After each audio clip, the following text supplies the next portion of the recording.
Now we move on to the third section of Yeats's Irish fairy tales, Ghost, or in the Irish, Tash. So we have William Allingham's A Dream.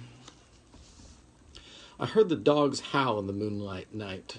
I went to the window to see the sight. All the dead that I ever knew going one by one and two by two. On they passed and on they passed, Townsfellows all from first to last, born in the moonlight of the lane, quenched in the heavy shadow again. Schoolmates marching as when we played at soldiers once, but now more staid.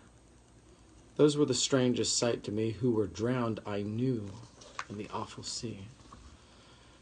Straight and handsome folk, bent and weak too, some that I loved and gasp'd to speak to, some but a day in their churchyard bed, some that I had not known were dead. A long, long crowd where each seemed lonely, yet of them all there was one only, raised a head or looked my way. She lingered a moment, she might not stay. How long since I saw that fair pale face! Ah, mother dear, might I only place my head on thy breast a moment to rest, while thy hand on my tearful cheek were pressed.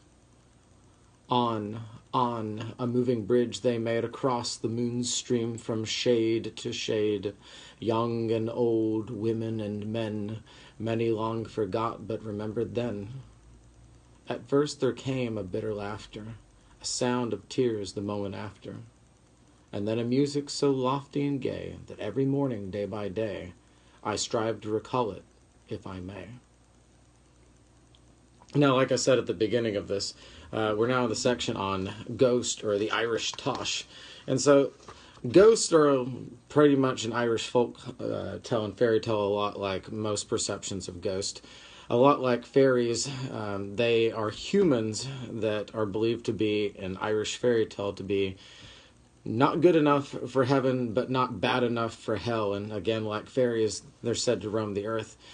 Typically, they were either the souls of people who passed very suddenly, or they had unresolved business on earth. So I'd be very curious to see how this reconciles with the Catholic teaching of purgatory, especially in Ireland, with such a great Catholic cultural background.